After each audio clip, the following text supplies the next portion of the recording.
Hello friends, मैं मनीष कुमार आपके अपने यूट्यूब चैनल टिच24 में स्वागत करते हैं।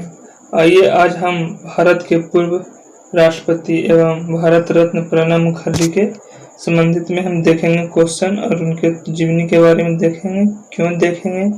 आज ही क्यों इनके बारे में हम लेकर आए हैं। तो बता दें कि आज प्रणब मुखर्जी जी का निधन हो गया, यानी ये स्वर्गीय प्रणब मुखर्जी हो गए। तो इनका निधन हो गया है। इनका निधन 31 अगस्त 2020 को हो गई। इनका निधन दिल्ली के हॉस्पिटल में।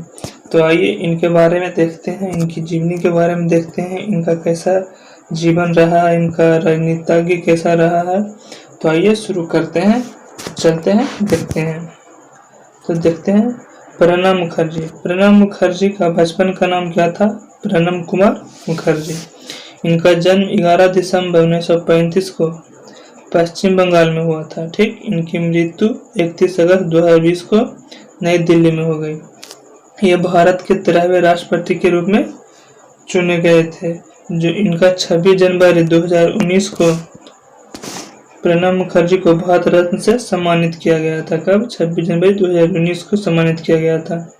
वे भारतीय राष्ट्रीय कांग्रेस के वरिष्ठ नेता भी रह चुके थे। भारतीय राष्ट्रीय कांग्रेस के नेतृत्व वाले संयुक्त प्रगतिशील गठबंधन में उन्होंने अपना उम्मीदवार घोषित किया था। सीधे मुकाबले में उन्होंने अपने प्रतिपक्षी प्रत्याशी यानी पीएस संगमा को हराया था। उन्होंने 25 जुलाई 2012 को भारत के 13वें राष्ट्रपति के रूप में पद और गोपनीयता की शपथ ली थी। कब? 25 जुलाई 2012 को।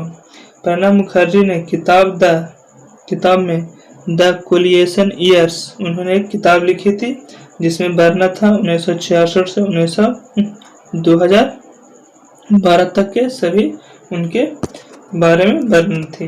किस बुक में? द कोलिएशन ईयर्स में। ठीक, इन्होंने लिखे थे ये अपना बुक। आगे देखें तो ये है प्रणब मुखर्जी। प्रणब मुखर्जी के भारत के राष्ट्रपति बने थे 25 जुलाई 2012 से 25 जुलाई 2017 तक वह भारत के राष्ट्रपति रहे थे। आगे देखें तो इनका जन्म हुआ था 11 दिसंबर 1935 को। प्रणब मुखर्जी का जन्म हुआ था। इनका जन्म हुआ था ग्राम मिराती, वीरभूमि जिला। ठीक, इनका ग्राम था मिराती, वीरभूमि, इनका जिला का नाम था वीरभूमि। यही इनका जन्म हुआ था। ठीक, इनकी मृत्यु 31 अगस्त 2020 को दिल्ली के किस हॉस्पिटल में? RML हॉस्पिटल में इनका मृत्यु हो गई। ठीक, RML हॉस्पिटल में। आगे देखते हैं। जन्म का नाम इनका था प्रणब कुमार मुखर्जी। इनका राजनीतिक दल भारतीय राष्ट्रीय कांग्रेस के थे, जो 1969 से 1986 तक रहे। उसके बाद फिर से 1989 से 2012 तक रहे थे। उसके आगे देखें तो अन्य इनका राजनीतिज्ञ था तो राष्ट्रीय समाजवादी कांग्रेस में भी ये रहे थे 1986 से 1989 तक। जीवन संगिनी देखें तो इनका विवाह हुआ था शुभा मुखर्जी से। क्या? शुभ्रा मुखर्जी से इनका विवाह हुआ था 1957 में। और इनकी पत्नी शुभ्रा मुखर्जी का निधन हो गया था 2015 में। इनके बच्चे देखें तो इनके बच्चे 3 थे, जिसमें फर्स्ट का नाम शमिष्ठा और फिर अभिजीत और इंद्रजीत था, तीनों थे। शैक्षणिक संबंध देखें तो ये कोलकाता विश्वविद्यालय से शिक्षा ग्रहण किए थे।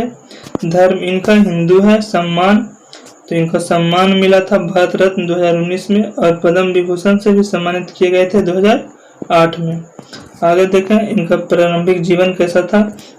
तो प्रणब मुखर्जी का जन्म पश्चिम बंगाल के वीरभूमि जिला में किरनहार शहर के निकट स्थित मिराती गांव के एक ब्राह्मणी परिवार में कामदा किंगर मुखर्जी और राजलक्ष्मी मुखर्जी के यहाँ हुआ था। यानी उनके पिता का नाम कामदा किंगा मुखर्जी और उनकी माता का नाम रामलक्ष्मी मुखर्जी था। अंतिम जीवन 84 वर्ष की उम्र में R&R हॉस्पिटल में इनका निधन हो गया 31 अगस्त 2020 को। आगे देखते हैं तो इनके पिता 1920 में कांग्रेस पार्टी में सक्रिय होने के साथ पश्चिम बंगाल विधान परिषद में 1952 से 64 तक सदस्य और वीरभूमि पश्चिम बंगाल जिला कांग्रेस कमेटी के अध्यक्ष रह चुके थे। इनके पिता सम्मानित स्वतंत्रता सेनानी भी थे, जिन्होंने ब्रिटिश शासन के खिलाफ के परिणाम स्वरूप 10 वर्ष में से अधिक जेल की सजा भी काटी थी। प्रणब मुखर्जी ने सूरी यानी वीरभूमि के सूरी विश्वविद्यालय कॉलेज में शिक्षा पाई, जो उस समय कलकत्ता विश्वविद्यालय के संबंध में था। इनका कैरियर देखें तो कैसा था कैरियर, तो कलकत्ता विश्वविद्यालय में उन्होंने इतिहास और राजनीतिक विज्ञान में स्नातकोत्तर के साथ साथ कानूनी की डिग्री हासिल की थी। वे एक वकील और कॉलेज प्राध्यापक भी रह चुके हैं। उन्होंने मानद यानी डी.लिट उपाधि भी प्राप्त किए थे। उन्होंने पहले एक कॉलेज प्रधानाध्यापक के रूप में और बाद में एक पत्रकार के रूप में अपना करियर शुरू किए थे। वे बंगाल प्रकाशन संस्थान, देशेर डाक यानी मातृभूमि की पुकार में भी काम कर चुके हैं। किसमें? मातृभूमि के पुकार में। प्रणब मुखर्जी बंगीय साहित्य परिषद के ट्रस्टी एवं अखिल भारतीय बंग साहित्य सम्मेलन के अध्यक्ष भी रह चुके हैं। ठीक, अखिल भारतीय बंग साहित्य सम्मेलन के वे अध्यक्ष भी रह चुके हैं। इनका राजनीतिक कैरियर देखें कैसा था, तो इनका राजनीतिक कैरियर देख लेते हैं। उनका संसदीय कैरियर करीब 5 दशक पुराना है। ठीक, कितने दशक? 5 दशक पुराना है, जो 1969 में कांग्रेस पार्टी के राज्यसभा सदस्य के रूप में शुरू हुआ था। यानी राज्यसभा सदस्य कांग्रेस पार्टी के राज्यसभा सदस्य के रूप में 1969 में कांग्रेस पार्टी में आए थे। वे 1975 से 1975, 1981, 1993 और 1999 में भी वे राष्ट्रीय पार्टी के राज्यसभा के सदस्य चुने गए थे। ठीक, कब कब? 1975, 1981, 1993 और 1999 में वह कांग्रेस पार्टी के राज्यसभा सदस्य के रूप में चुने गए थे। 1973 में वे औद्योगिक विकास विभाग के केंद्रीय उप मंत्री के रूप में मंत्रिमंडल में शामिल हुए थे। किसके रूप में? तो केंद्रीय उप मंत्री के रूप में, औद्योगिक विकास विभाग के केंद्रीय उप मंत्री के रूप में मंत्रिमंडल में शामिल हुए थे। आगे देखते हैं। वे सन 1982 से 1984 तक कई कैबिनेट पदों के लिए चुने जाते रहे और सन 1984 में भारत के वित्त मंत्री बने थे। यानी भारत के वित्त मंत्री कब बने थे? तो 1984 में। सन 1984 में यूरोमनी पत्रिका के एक सर्वेक्षण में उनका विश्व के सबसे अच्छे वित्त मंत्री के रूप में मूल्यांकन किया गया था। किसमें? यूरोमनी पत्रिका में। ठीक, विश्व के सबसे अच्छे वित्त मंत्री के रूप में शामिल किया गया था। उनका कार्यकाल भारत के अंतर्राष्ट्रीय मुद्रा कोष IMF के ऋण की 1.1 अरब अमेरिकी डॉलर का आखिरी किस्त नहीं अदा कर पाने के लिए उल्लेखनीय रह चुके हैं। वित्त मंत्री के रूप में प्रणब को कार्यकाल के दौरान डॉक्टर मनमोहन सिंह भारतीय रिजर्व बैंक के गवर्नर थे उस समय। ठीक, उस समय ये वित्त मंत्री थे। वे इंदिरा गांधी की हत्या के बाद हुए लोकसभा चुनाव के बाद राजीव गांधी के समर्थक मंडली के षड्यंत्र के शिकार भी हो चुके हैं। ठीक, हो चुके थे। कुछ समय के लिए उन्हें तो कांग्रेस पार्टी से निकाल भी दिया गया था। उस दौरान उन्होंने अपने राजनीतिक दल राष्ट्रीय समाजवादी कांग्रेस का गठन भी किए थे, लेकिन सन 1989 में राजीव गांधी के साथ समझौता होने के बाद उन्होंने अपने दल का कांग्रेस पार्टी में विलय कर दिया। उनका राजनीतिक करियर उस समय पुनर्जीवित हो उठा जब पीवी नरसिम्हा राव ने अपने पहले उन्हें योजना आयोग के उपाध्यक्ष के रूप में और बाद में एक केंद्रीय कैबिनेट मंत्री के तौर पर नियुक्त करने का फैसला किया था। उन्होंने राव के मंत्रिमंडल में 1995 से 1996 तक पहली बार विदेश मंत्री के रूप में कार्य किए। विदेश मंत्री के रूप में कार्य कब किए थे? 1995 से 1996 में। 1997 में उन्हें उत्कृष्ट सांसद चुना गया था। कब? 1997 में। आगे देखें तो सन 1985 के बाद वे कांग्रेस की पश्चिम बंगाल राज्य इकाई के भी अध्यक्ष रह चुके हैं। पश्चिम बंगाल राज्य इकाई के अध्यक्ष 1985 में बने थे। सन 2004 में जब कांग्रेस में गठन सरकार का अगुवाई के रूप में सरकार बनाई तो कांग्रेस के प्रधानमंत्री मनमोहन सिंह सिर्फ एक राज्यसभा सांसद थे उस समय। ठीक, इसलिए गाजीपुर यानी लोकसभा निर्वाचन क्षेत्र था। गाजीपुर से पहली बार लोकसभा चुनाव जीतने वाले प्रणब मुखर्जी को लोकसभा में सदन का नेता बनाया गया था। यानी उन्होंने पहली बार लोकसभा चुनाव जीते थे। कहां से?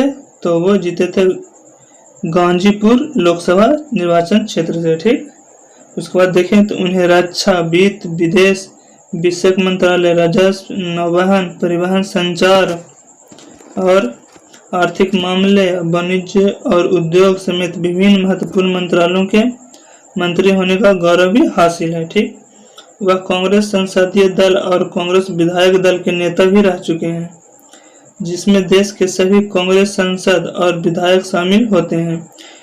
इसके अतिरिक्त वे लोकसभा में सदन के नेता, बंगाल प्रदेश कांग्रेस पार्टी के अध्यक्ष, कांग्रेस के नेतृत्व वाली सरकार के प्रधानमंत्री मनमोहन सिंह की मंत्रिपरिषद में केंद्रीय वित्त मंत्री भी रह चुके हैं। ठीक, मनमोहन सिंह के मंत्रिपरिषद में वह वित्त मंत्री भी रह चुके थे। लोकसभा चुनाव से पहले जब प्रधानमंत्री मनमोहन सिंह ने अपनी बाईपास सर्जरी करवाई, तब प्रणब दा, यानी उन्हें प्रणब दा भी कहा जाता था प्यार से। ठीक, प्रणब दा विदेश मंत्रालय में केंद्रीय मंत्री होने का बावजूद राजनीतिक मामले की कैबिनेट समिति के अध्यक्ष और वित्त मंत्रालय में केंद्रीय मंत्री का अतिरिक्त प्रभाव लेकर मंत्रिमंडल के संचालन में महत्वपूर्ण भूमिका निभा रहे थे। इनका देख लेते हैं अंतर्राष्ट्रीय भूमिका कैसा है। तो 10 अक्टूबर 2008 को मुखर्जी और अमेरिकी विदेश सचिव कोडोलीजा राइस ने धारा 123 समझौता पर हस्ताक्षर किए। वे अंतर्राष्ट्रीय मुद्रा कोष के विश्व बैंक, एशियाई विकास बैंक और अफ्रीकी विकास बैंक के प्रशासक बोर्ड के सदस्य भी थे। सन 1984 में उन्होंने IMF और विश्व बैंक जुड़े ग्रुप 24 के बैठक की अध्यक्षता भी किए थे। ठीक, मई और नवंबर 1995 के बीच उन्होंने सार्क मंत्रिपरिषद सम्मेलन का अध्यक्षता भी किए थे। ठीक, 1995 में। आगे देखें इनका राजनीतिक दल में भूमिका क्या थी। तो मुखर्जी को पार्टी के भीतर तो मिला ही, सामाजिक नीतियों के क्षेत्र में भी काफी सम्मान मिला है। अन्य प्रचार माध्यमों में उन्होंने बेजोड़ स्मरण शक्ति वाला, आंकड़ा प्रेमी और अपना अस्तित्व बरकरार रखने की अचूक इच्छा शक्ति रखने वाले एक राजनेता के रूप में वर्णित किया जाता है। किन्हें? प्रणब मुखर्जी को। जब सोनिया गांधी अनिच्छा के साथ राजनीति में शामिल होने के लिए राजी हुई, तब प्रणब अपने प्रमुख परामर्शदर्शक नेताओं में से रहे, जिन्होंने कठिन परिस्थितियों में उन्हें उदाहरण के जरिए बताया कि उनकी सास यानी इंदिरा गांधी सोनिया गांधी की सास थी। इस तरह के हालत में वे निपटने की बताई थी। मुखर्जी के अमोघ निष्ठा और योग्यता में ही उन्हें यूपीए चेयरपर्सन सोनिया गांधी और प्रधानमंत्री मनमोहन सिंह के करीब लाया था। और इसी वजह से जब 2004 में कांग्रेस पार्टी सत्ता में आया, तो उन्हें भारत के रक्षा मंत्री के प्रतिष्ठित पद पर पहुंचाने में मदद मिली थी। यानी 2004 में वे भारत के रक्षा मंत्री भी बने थे। सन 1991 से 1962 तक योजना आयोग के उपाध्यक्ष पद पर हासिल रहे थे। योजना आयोग के उपाध्यक्ष पद पर हासिल रहे 1991 से 1996 तक। 2005 के प्रारंभ में पेटेंट संशोधन बिल पर समझौता के दौरान उनकी प्रतिभा के दर्शन हुए। कांग्रेस एक आईपी विधेयक पारित करने के लिए प्रतिबद्ध थी, लेकिन संयुक्त प्रगतिशील गठबंधन में शामिल वाम मोर्चा के कुछ घटक दल बौद्धिक संपदा के एक अधिकारी के कुछ पहलुओं पर परंपरागत रूप से विरोध कर रहे थे। रक्षा मंत्री के रूप में प्रणब मामले में औपचारिक रूप से शामिल नहीं थे, लेकिन बातचीत के कौशल के देखकर उन्हें आमंत्रित किया गया था। उन्हें मार्क्सवादी कम्युनिस्ट नेता ज्योति बसु सहित कई पुराने गठबंधन को मनाकर मध्यस्थ के कुछ नए बिंदु तय किए, जिससे उत्पाद पेटेंट के अलावा और कुछ और बातें भी शामिल थी।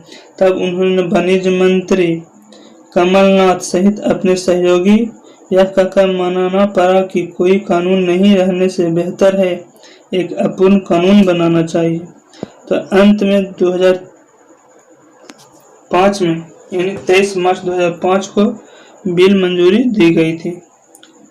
इनका देखते हैं भ्रष्टाचार विचार भी इनका है। तो मुखर्जी की खुद की छवि पाक साफ है, परंतु सन 1998 में रिलीफ कॉम को दिए गए एक साक्षात्कार में उनसे जब कांग्रेस सरकार जिसमें वह विदेश मंत्री थे पर लगे भ्रष्टाचार के बारे में पूछा गया तो उन्होंने कहा, भ्रष्टाचार एक मुद्दा है। घोषणा पत्र में हमें उनसे निपटने की बात कही है, लेकिन मैं यह कहते हुए क्षमा चाहता हूं कि ये घोटालों केवल कांग्रेस या कांग्रेस सरकार तक ही सीमित नहीं है।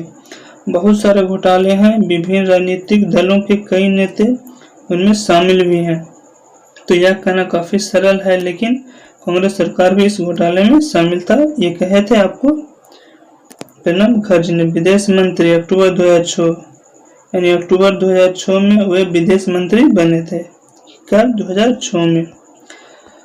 24 अक्टूबर 2006 में जब वे भारत के विदेश मंत्री नियुक्त किए गए, रक्षा मंत्रालय में उनकी जगह AK एंटनी ने ले ली थी। ठीक, एक बार रक्षा मंत्री थे, उसके बाद वे बने आपको विदेश मंत्री। तो रक्षा मंत्री का प्रभार संभाला था AK एंटनी ने। ठीक, AK एंटनी ने रक्षा मंत्री का प्रभार संभाला था। आगे देखें तो प्रणब मुखर्जी के नाम पर भारतीय राष्ट्रीय जैसा सम्मानजनक पद के लिए भी विचार किया गया था, लेकिन केंद्रीय मंत्रिमंडल में व्यवहारिक रूप से उनको अपरिहार्य योगदान को देखते हुए उनका नाम हटा लिया गया। मुखर्जी के वर्तमान विरासत में अमेरिकी सरकार के साथ असैनिक परमाणु समझौते पर भारत अमेरिका के सफलतापूर्वक हस्ताक्षर और परमाणु अप्रसार संधि पर दस्तखत नहीं होने के बावजूद असैन्य परमाणु व्यापार में भाग लेने के लिए परमाणु आपूर्तिकर्ता समूह के साथ हुए हस्ताक्षर भी शामिल हैं। सन 2007 में उन्हें भारत के दूसरे सबसे बड़े नागरिक सम्मान पद्म विभूषण से नवाजा गया था। पद्म विभूषण से नवाजा गया था कब? प्रणब मुखर्जी को 2007 में।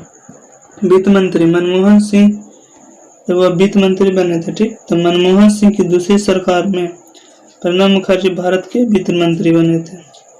इस पद पर वे पहले 1980 के दशक में भी काम कर चुके थे, यानी 1980 में भी वित्त मंत्री बने थे और 6 जुलाई 2009 को भी उन्होंने वित्त मंत्री का पद संभाला था।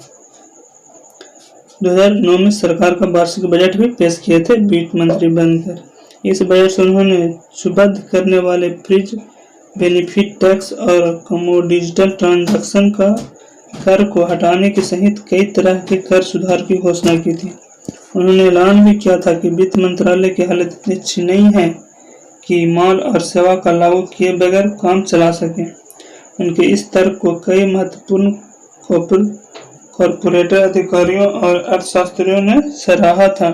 प्रणब ने राष्ट्रीय ग्रामीण रोजगार गारंटी योजना अधिनियम, लड़कियों की साक्षरता और स्वास्थ्य जैसी सामाजिक क्षेत्र की योजनाओं के लिए समुचित धन का प्रावधान किया था।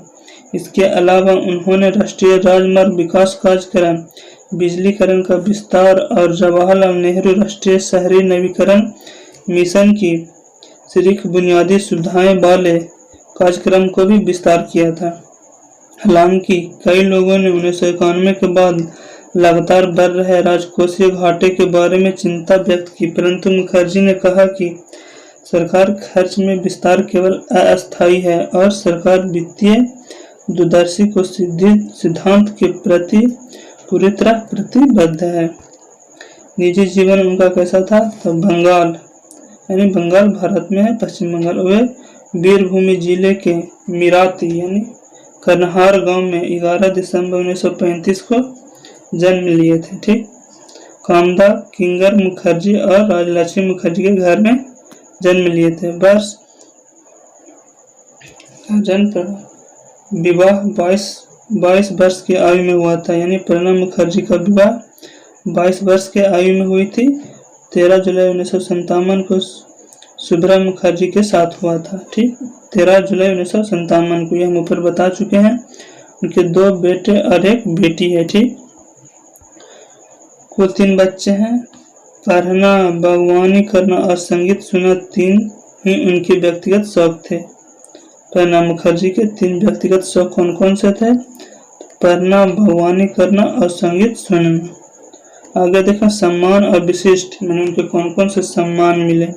तो न्यूयॉर्क से प्रकाशित पत्रिका यूरोमनी के एक सर्वेक्षण के अनुसार वर्ष 1984 में दुनिया के 5वें सर्वोत्तम वित्त मंत्रियों में से एक प्रणब मुखर्जी भी थे। कब? 1984 में। किसमें? तो यूरोमनी के एक सर्वेक्षण के अनुसार किया था। ठीक, न्यूयॉर्क से प्रकाशित पत्रिका में था। उन्हें सन 1997 में सर्वश्रेष्ठ संसद का अवार्ड भी मिला था। प्रणब मुखर्जी जी को 1997 में सर्वश्रेष्ठ संसद का अवार्ड भी मिला। वित्त मंत्री और अन्य आर्थिक मंत्रालय में राष्ट्रीय और आंतरिक रूप से उनके नेतृत्व का लोहा माना गया। वह लंबे समय के लिए देश की आर्थिक नीतियों को बनाने में महत्वपूर्ण व्यक्ति के रूप में जाने जाते हैं। उनके नेतृत्व में ही भारत में अंतर्राष्ट्रीय मुद्रा कोष के ऋण की 1.1 अरब अमेरिकी डॉलर की अंतिम किस्त नहीं लेने का गौरव अर्जित किया है। वह यानी उनके नेतृत्व में ही भारत के अंतर्राष्ट्रीय मुद्रा कोष के ऋण को 1.1 अरब अमेरिकी डॉलर की अंतिम किस्त लेने से नहीं लेने का गौरव भी अर्जित किया। उन्होंने नहीं लिए थे। कितना? 1.1 अरब अमेरिकी डॉलर। उन्होंने प्रथम दर्जे का मंत्री माना जाता है।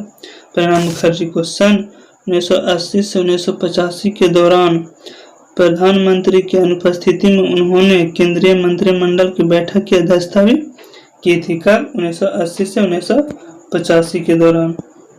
उन्होंने सन 2008 के दौरान सार्वजनिक मामलों में उनके योगदान के लिए भारत के दूसरे सर्वोच्च नागरिक पुरस्कार